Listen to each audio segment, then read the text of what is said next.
OG, I want to hear one of these Jerry West stories because I know Jerry West. Before there was a stiff and pure shooters. Yeah.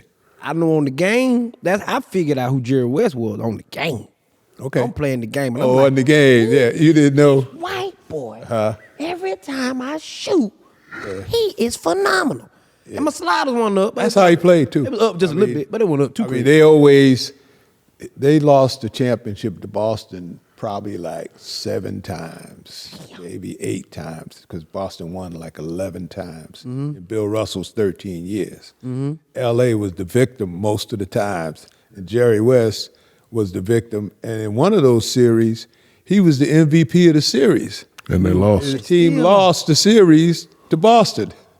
So how crazy was that? So that shows how good he was. Right. And I remember when they played the Knicks and Willis Reed, Clyde Frazier. You know, the Knicks had a great team, whatever. And they played Los Angeles. Wilt was playing with Los Angeles, and there was one game. There was no 3-point line. Jerry West came over half court and let it fly like Steph Curry. He let it fly. It went in, he ran back. I was like, psh. Once it went in, it was up. I said, this man, he got heart.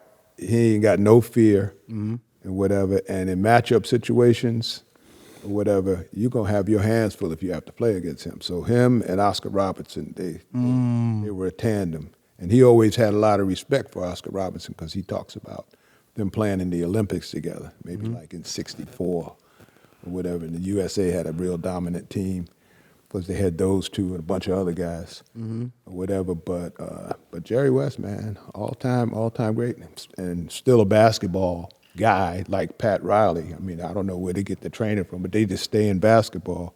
Right. And, you know. And they hate to lose. Jerry was the reason why I got to the Lakers. So in '96, I don't know if you know the story, during the Olympics, I was negotiating with Orlando. I was at Magic City, and my agent called me and said, hey, man, you got to come meet Jerry, because I never met him. I knew who he was, so we get up to his suite. He was smooth. He had on Versace house coats. And he said, Shaq, I got some good news, I got some bad news. I said, well, what's the bad news, sir? He said, I can't get you that 150 you want, but I can get you this. And then give me that contract. Bro, I ain't never seen so many zeros in my life. I was like, but he was like, you got to sign now. And I was like, I didn't have time to call nobody. He's like, you got to sign now.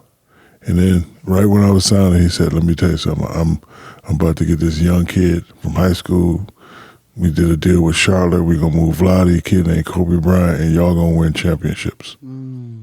So I signed it. And then, you know, that story you told about them losing sometime, I didn't know that either. So when me and Kobe first got to L.A., we always got swept. We're probably the biggest legends that got swept the most times. I got swept, I think, 5 times. So last time we got swept, I'm in the bathroom, I'm ripping urinals out the wall, I'm ripping toys, I'm going crazy, it's water flying everywhere. And Jerry, no, seriously, like I'm going crazy because, you know, every time we lose, it's me. Shaq's fault. Free throw. He trying to be a rapper. Like it's always coming back on me, and I just got tired of it. So I'm tearing the bathroom out. So Jerry West comes and grabbed me from the back, strong, and he just calm down. I lost to Boston 7 to 9 times in the finals before I won. And like as soon as he said that, I was like, because it was a piece of history I didn't know. I was like, what'd you just say?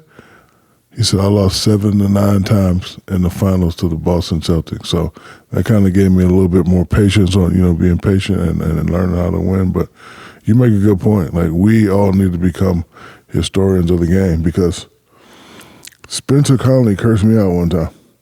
He said, you know who I am? I said, no. He said, you should know. I'm the reason why, you know, guys can leave school early and come. I said, well, no disrespect. And he said, how come you don't know the history of the game? And I told him, I said, because it starts here. He's the first guy I've seen. Anybody before you? Before me. Anybody before you? I don't know. Yeah. Like I have to like see it or like hear so like I don't know. So like he went off but he, you know, when you made that point about we need to learn our game, it's true because I get upset when they talk about the GOATs and then they don't mention my guy. That pisses me off. Like, you know, when they talk about these. A little biased. No, I'm not. Nope. Okay. Doc. I will knock. I love having you in my corner, though. I will knock out for you, Doc. Yeah. I'm just letting you know right now. So, Doc, can I give you a gift? Sure, man. Sure, man. I want to give you a gift, and I ain't got for you, John Whitfield. You got a gun ball. Yeah, 357. You're crazy. So, Oh, Doc, man, I got a feeling about this. so since I grew up watching you, Yeah. these are all the watches that were created for me and by me. So I just wanted to give you all of these, my brother. Oh, man. This is for you. Check it out. Come on, man. Because Let me see what you got. I grew up watching you. Oh, you got an Invicta plug. Put me Yeah. on. Oh, yeah, you done. Yes, sir. So this is for you, and you can give some to my main man, Barry, but this is for you, brother. Because I grew up watching you, and all that I got, my brother, is because of you. So Tokyo talk. you done a lot for me, and I know I thank you every time I see you. I just want to let you know I love you and I appreciate you. And I ain't got for you, John. That's messed up. John Cornelius Whitfield. I want to know what your middle name is. Shaquille the Deal O'Neal. This is a watch for every day of the week. Yes, sir. Yes, sir. So they're going to get warm. That's for you, brother. I appreciate you and thank you. And you know, if you ever need anything from me, brother, you know I got you. For sure. I appreciate you, brother. Because I grew up watching you, brother, so those are all the watches I created. No. It's respect, man. People that paid the way.